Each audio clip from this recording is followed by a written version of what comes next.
So thank you to those of you that have made it. Welcome to this CSI training and events webinar. We really appreciate you coming and taking time out of your day. And we are here to discuss our app Crime Scene Assistant and our new Equality, Diversity and Inclusion launch, which we have done in collaboration with Sana. So I'm going to be one of the hosts today. My name's Angela Davies. We're hosting with my business partner, Dion Watson, and then also Dr Sana Rahim from Sheffield Hallam University. Just to let you know before we move on, this is being recorded and we are going to be putting this out on other channels after the recording, because a few people who couldn't make it did actually ask for it to be recorded and sent out as well. So just to let you all know that it is being recorded.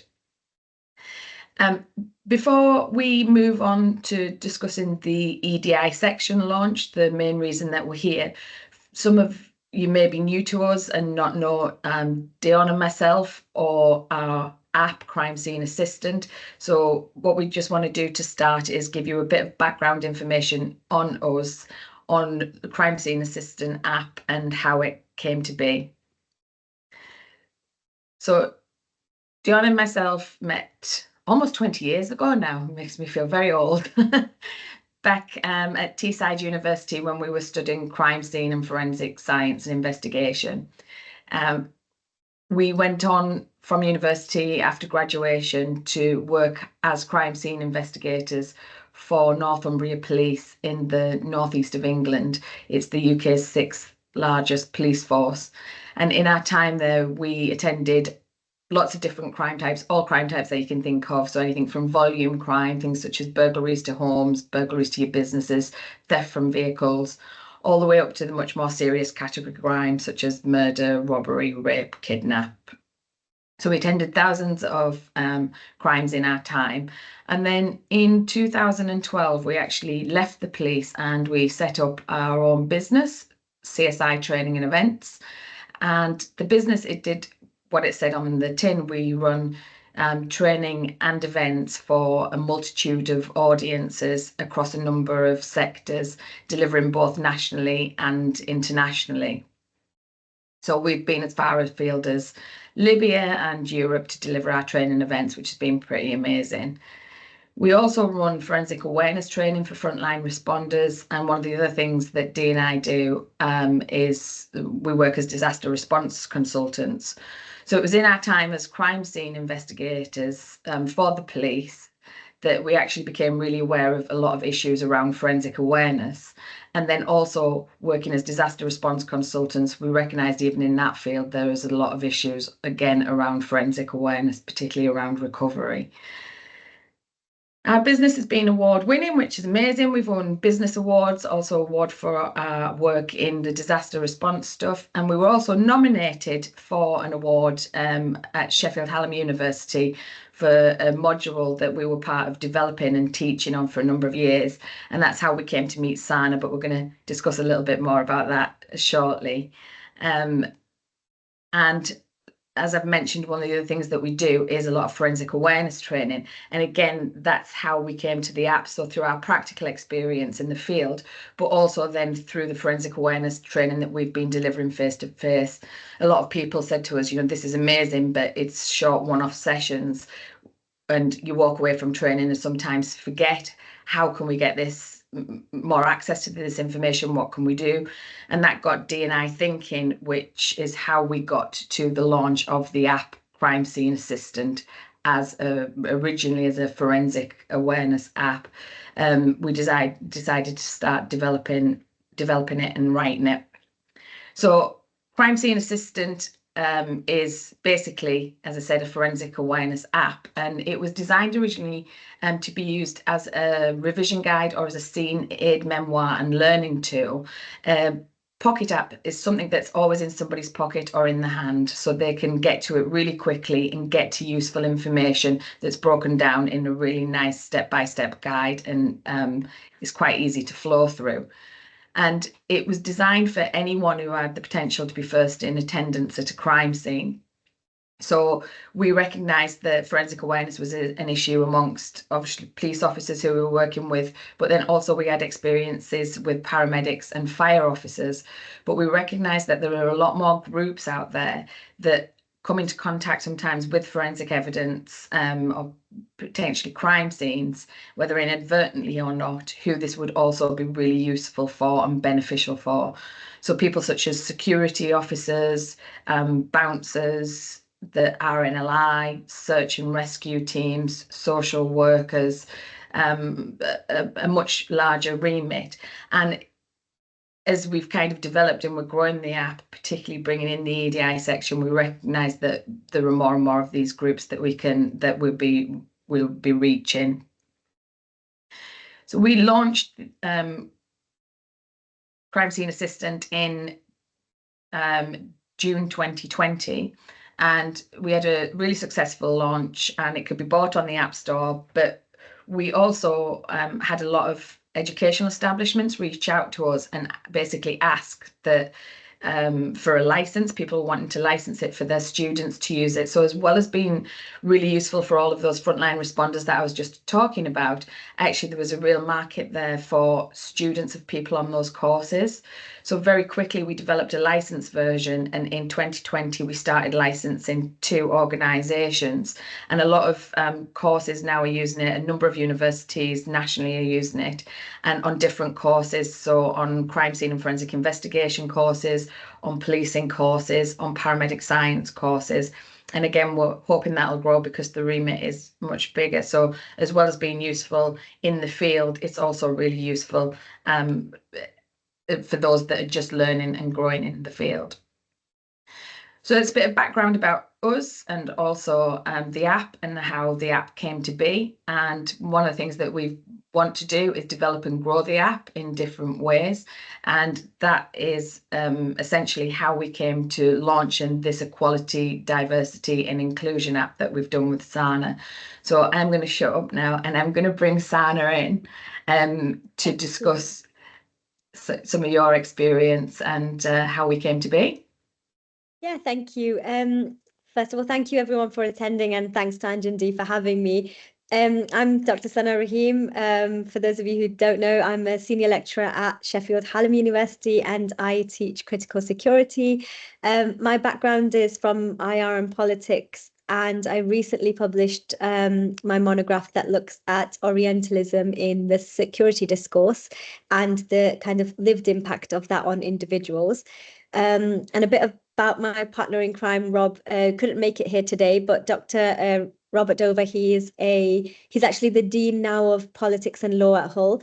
And although he couldn't be here today, we've been working together on a paper. We're doing some research together, looking at cultural awareness in first responders, particularly in a crisis situation. And that's kind of the research I was doing when I first met Anjandi, teaching the Criminal Justice Realities module at Sheffield Hallam. So that's a little bit about us. And then if you want, I can jump into talking about the app. Yes, please do, yeah. So so I mean, part of my role when I was employed at Sheffield Hallam a couple of years ago was to make the kind of curriculum a bit more EDI compliant, along with kind of the revalidation that was happening. And in my role, I was embedding kind of EDI into teaching and also kind of cultural awareness and embedding it into teaching and curriculum. And making the criminology degree a little bit more critical criminology. And during this time, one of the small changes that I made on this module, a little bit of context of the module, was it's a simulation module where a crime takes place, and then we go through every stage of practitioners and what they would be doing sort of on a weekly basis on that real crime scenario. And one of the small changes that I made when I first came was to change the victim from an elderly white male to a young black male. And there was nothing more I did apart from just change the victim in the crime scene. But obviously that came with many questions and many interesting findings, making that small change. And what I came to realize was a lot of practitioners that were coming in and a lot of first responders were not always equipped with the right tools to deal with a diverse or kind of weren't always culturally compliant. For example, it's our kind of story when we first came about the app idea, where one of the responders told me that they couldn't kind of understand how this victim of the new case study would be vulnerable. And obviously my response was anybody who's been through a crime is vulnerable. But there's lots of situations when dealing with first responders that young Black males could be additionally vulnerable. And so kind of this led to Anjandi and I talking about their app and my research, and then we decided to collaborate from there.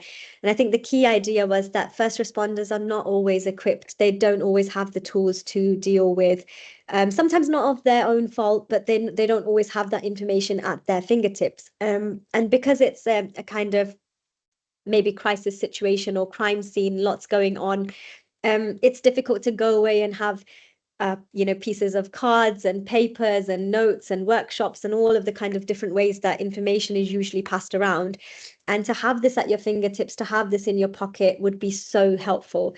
And that's kind of how we came about putting an EDI section into the wonderful app that the ladies were designing.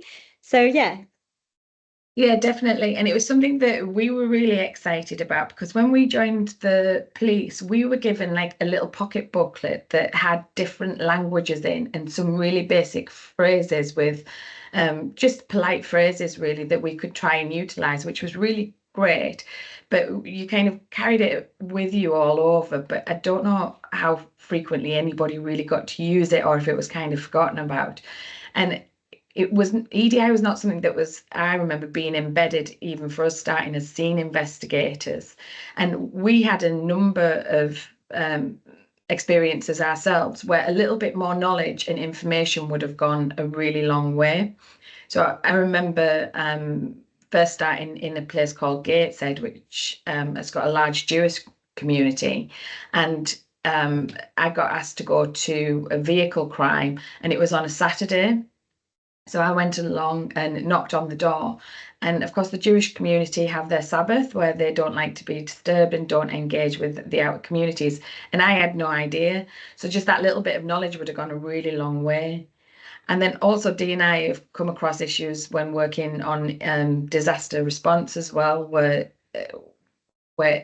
knowledge and information is power, isn't it?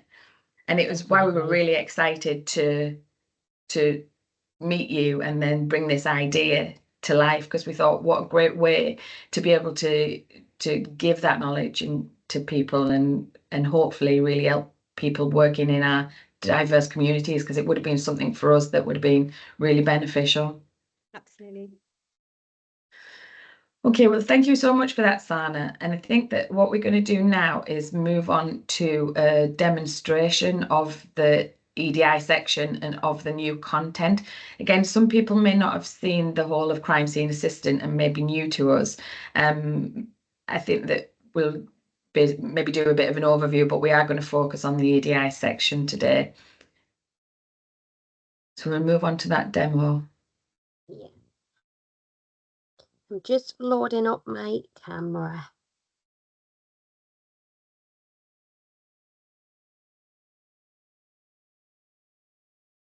Okay, hopefully everybody can see that. Can you see the app screen? Okay, there. Yeah. Yes, looks good. Yeah. Fabulous. So, like Ange says, we have the two versions of the app. So we have the one on the App Store, and then we have the the licensed version here. So when people first come on, as Ange alluded to earlier, you can see that we've got the 4 responder categories. So we have our policing section, the medics, fire, and other, which is where our security officers and all the other services Ange mentioned would go within. And the reason we present the app in this way is, although we have very similar information within each section is tailored to that responder category. So we have the information is tailored to each person to make it more specific to them. But within each of the responder categories, we have this step-by-step process. And this is how we've broken down the app for it to be a really easy way to navigate through, simple steps on there. So we have this step-by-step process, and then at the bottom of here, we have some additional sections. So you can see we've been developing this, and as we go through and adding additional sections in. So we have the sexual offences section and the EDI section, which we're going to discuss with you today. So if we go into the EDI section, we can see that we've got these three main outer topics that we're going to cover. Within each of these topics, we've kept it in line with the rest of the app. So it's really short, bite-sized chunks of information that are easy to digest, and it makes it really simple to navigate through as well. So the EDI section, we have these outer sections of best practice, legislation, and useful definitions and information. So if I go within the best practice section, you can see then we break this down further and we go into more information about religion and cultural awareness, subcultures, and global health. Within each of these sections, if we click in, we can then see we've got these drop downs. So anywhere in the app where you see a plus symbol, that means there's additional information as a drop down. So we have these overall headings, and then if you click, so if I click Islam, for example, it'll give us some points, and these are some best practice pointers that we have in here. So I'm not going to labour on any of these too much or go into the information. It's just kind of to show you the sort of information that we cover in our EDI section and show you that it does run in line with the rest of the app. So nice, small, bite-sized chunks of information so people can read through them quickly. All of them, we have some pointers in. We have a global health. And then if I come back out just to show you within our legislation, we've got some information on the Equality Act and the Human Rights Act. And then we have some really key useful definitions in here. And again, they're in that drop down format, so you can quickly get to whichever one it is that you're wanting to look at. And you can just click down and it'll give you a little bit more information there. So that's just our very brief demonstration to show you the sorts of information you can expect to see in the app. So I'm going to pass you back over now. Thank you, Dee. No problem. That was great, and hopefully useful for everybody to see the content and the information that was in there. So Sana, when you were putting this together and you were thinking about the kind of content that was in there, obviously you could probably, with it being your area of expertise, like us when we first started writing it, write probably a book on it, a textbook, but we wanted to kind of pare it back and make sure that it would fit within the app so people could get to the pertinent information. So why in particular did you choose this information? Like, why did you think it was important? And then also, how will this knowledge aid frontline responders and improve service delivery to those sectors of our communities that are often the most vulnerable? Yeah, no, absolutely, you're right. I think even just going through the demo, you can see that this is a very big topic, and to fit everything in obviously is impossible, but it's something you probably hopefully can build on as well. There's a lot that can go in, and especially when you're trying to then make it pocket-sized or bite-sized, it's really like we have to be really concise, and we're really picking and choosing.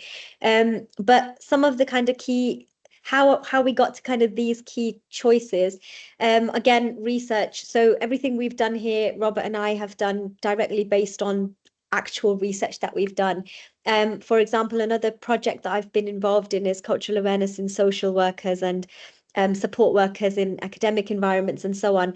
And a lot of the things we found are that, the key areas that could have helped or would really have helped some of the examples that we had with medics, with social workers. So we've tried to incorporate those in. Obviously, cultural misunderstandings, misalignments result in poor outcomes. So what we're trying to show is, the content that we've chosen is trying to specifically allow first responders to provide the best care, not just the best care, but the best care for the person that's in front of them. And like the example you gave about the Saturday with the Jewish community, just really quick basic knowledge like that can really make a difference to the victim or the service user. And so that's why we specifically chose the sections that we have done. And we've also tried to embed a little bit of, social justices in there. And then there's also the kind of class equity dimension, which is, again, so big. If you dig into it, it needs a lot more space, but at least we've touched upon that. And the idea is that you can allow, at least ensure dignity for the person that you're providing the care for, which it's a massive, difference between not doing that and doing that. And again, that's why we've given some best practice examples that you could do. We've given legislation, which is like the basic human rights laws you absolutely cannot not do. And then I think today, in today's kind of culture, we've got so many definitions, so many different words thrown here, there, everywhere, and it's very easy to get lost in them. And sometimes people don't know, what word do I use in this situation? How do I ask this question? So to have those kind of basic definitions, for some people, it's very much common sense, but for others, they might not have come across that word before. So, me doing research in Orientalism, I throw the word around and people are like, we don't know what that is, or post-colonialism, or so on. So just having those kind of basic definitions can also be really helpful. And overall, obviously, it's very beneficial because effective communication massively changes the experience that someone has in the service delivery, builds trusts in the community. A lot of service users are diverse, they're from different backgrounds, they've had different previous experiences, and knowing this information for first responders can really be a game changer in improving response. Definitely. Yeah. And like we said earlier, knowledge is power, isn't it? And a little bit of knowledge really goes a long way. Yeah, gives a bit of confidence to the provider as well, which, it's a big thing when you're out there on a scene with so much going on. Definitely, because I think that often there's things not done with malice. It's just not knowing. Yeah, it's just if you have that sensitivities. confidence to know that you've got some basic background knowledge and information, and you can be confident in what you're delivering, I think it makes a significant difference. Yeah, or you can quickly access it from your pocket, like you say. That's a massive relief. Yeah, definitely. So how do you think that education providers could utilise the app to embed EDI into initial training and assessments, and thinking about kind of benefits to both education providers and students as well who might be getting to use it? Because we've got a lot of people who are already licensing the app, and they will, now we've gone live, the students will have that information in their pocket. So I think it's a really great addition for them. But absolutely. Yeah. I mean, there's so many ways. Again, this is I would say how creative can an educator be, and what resources do we have, and what work plans and timescales and etc. I'm totally aware of all of that. But I think obviously this app can be embedded into the curriculum. That's one of the best ways, because it's not a one session taught thing. I think when we do EDI, like, oh, we'll do 1 week on EDI, it's the wrong approach. Actually, we need to embed this into our weekly teaching, into our case studies, into our examples that we're using, and using the app, we can do that obviously better. It's also very good in simulations, like our module, for example, game changer, for students to be able to use the app from the get-go. They're already pre-trained essentially before they get there. So for example, Hallam, especially as a applied university, we send out police force, we send out probation officers, and if our students and likewise other universities are using the app in their teaching, the students are prepared, pre-ready for their careers. Again, there's case studies, there's other best practice ways, and again, I think kind of putting my own research cap on, I think it allows us to ask critical questions in the kind of career, which is a really good way of using the app. It's about, okay, here's a crime scene and here's what we need to know. But what if this person was old and they were Jewish and it was a Saturday? What if this person was a young black male and they had a negative experience with the police? What if this, woman was trafficked and she was from Nigeria and she wasn't making eye contact for so and so reasons? There's just really basic stuff where when you look at the actual cases, and the outcome difference, that it's massive. So I think embedding it into teaching, putting it into the curriculum could really be a game changer. And of course, benefits the students massively because they're career ready, they're asking critical questions. And this is our workforce. This is tomorrow's workforce. So yeah, definitely. It's like you said, the tomorrow's workforce, and we're developing them and preparing them before they go out into the wide world. But effectively, we're helping to students be ready even to work internationally. Absolutely, 100%. It's a global world. People are, so it's smaller now. We can work in so many different places. People can travel to so many places. But also we're even in a small place like Sheffield, the range of people we're seeing, they're so culturally diverse. And even if today, if you're working regionally or internationally, I think you have to be aware of so many kind of cultural sensitivities, at least be aware of them or be prepared to be aware of them. So to get the students involved in this kind of knowledge production would be so helpful. Definitely. Amazing. Thank you, Sana. Welcome. Thank you for having me. It's been a pleasure. So some of the benefits to the app and the new EDI section, I think Sana's touched on there, but just to kind of summarize and round up, for us, one of the things that we always wanted to achieve with it, put my teeth in, was to have a digital learning tool at the user's fingertips. We wanted this information to be in there that was really useful for them. So many people now are on the phones, students these days, are students coming through, spend their lives on the phone. I think even us adults were all a bit addicted these days. So to be able to have, sorry? We're all attached, aren't we? To our We are phones, never attached. far away. It is true. So to be able to have a learning resource at your fingertips that you can just drop into is the thing that we wanted to achieve. So it was always in the pocket, with the idea being that it's condensed information. So effectively the information you're getting in here is what you would be learning or have in a textbook, but it's been condensed to kind of deliver those pertinent points in a really easy to navigate way. For us, in terms of the forensic science stuff, it is in line with the forensic science regulators regulation. So we always make sure that learning is current, and we're constantly updating our sections. And as we move forward with Sana, we mentioned there's definitely ways to expand and grow this, and I'm sure we'll keep that information and data up to date as things move and progress. The app we have developed so that it can be used offline, so it can be accessed anywhere at any time. Often when people are out in the field in response, they can end up in weird and wonderful places. You might not always have an amazing signal. So apart from 2 links, actually the whole app, once downloaded onto the phone, can be accessed anywhere at any time. So that information is constantly there. And it is really great to use in all learning environments. So whether that's in lectures, in seminars and workshops, or in a training environment, online, and then also in practical environments. And we have ourselves utilised the app in all of those environments and taught with it. So we can say that really very confidently because we have done it, we are doing it.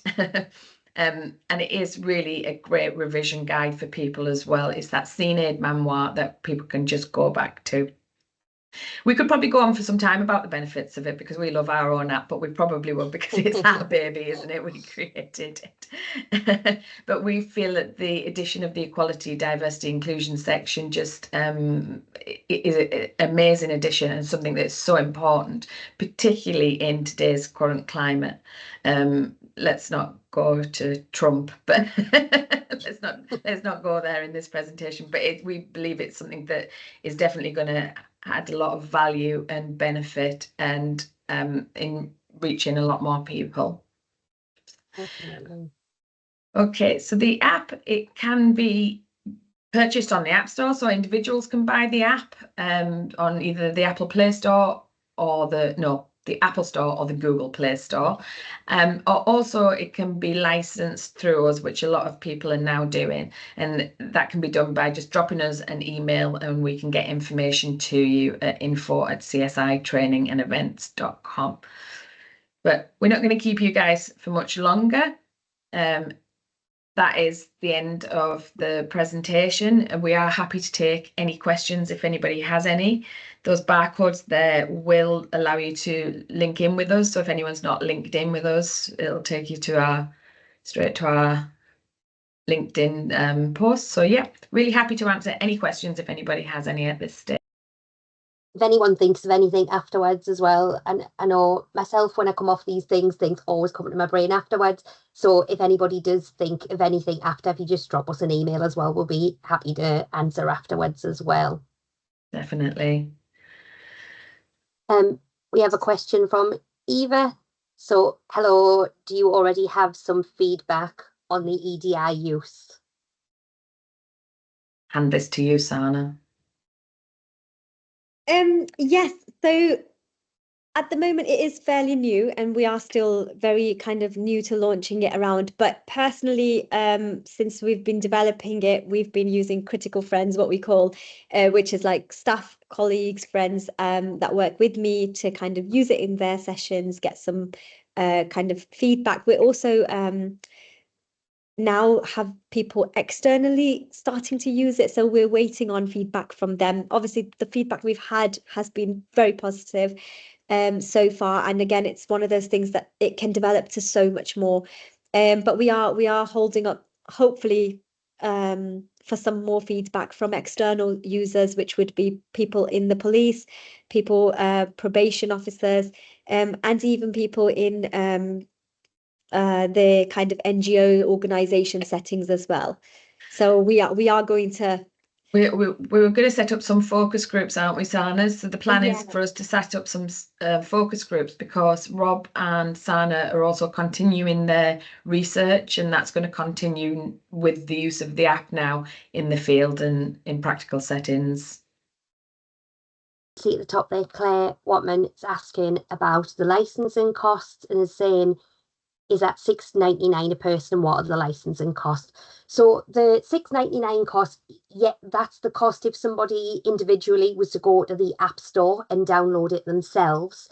And then we have a different license pricing structure depending on who we're licensing it to. So we have one for organisations and we have one for universities. And that really, it depends on how many users someone has. So it's a discount cost to what's on the App Store, but it depends on how many units that somebody's going to purchase. But if you're interested, we could drop you the information across after this, if that would be useful for you, because then you can see it tailored to how many users it would be that you're looking at.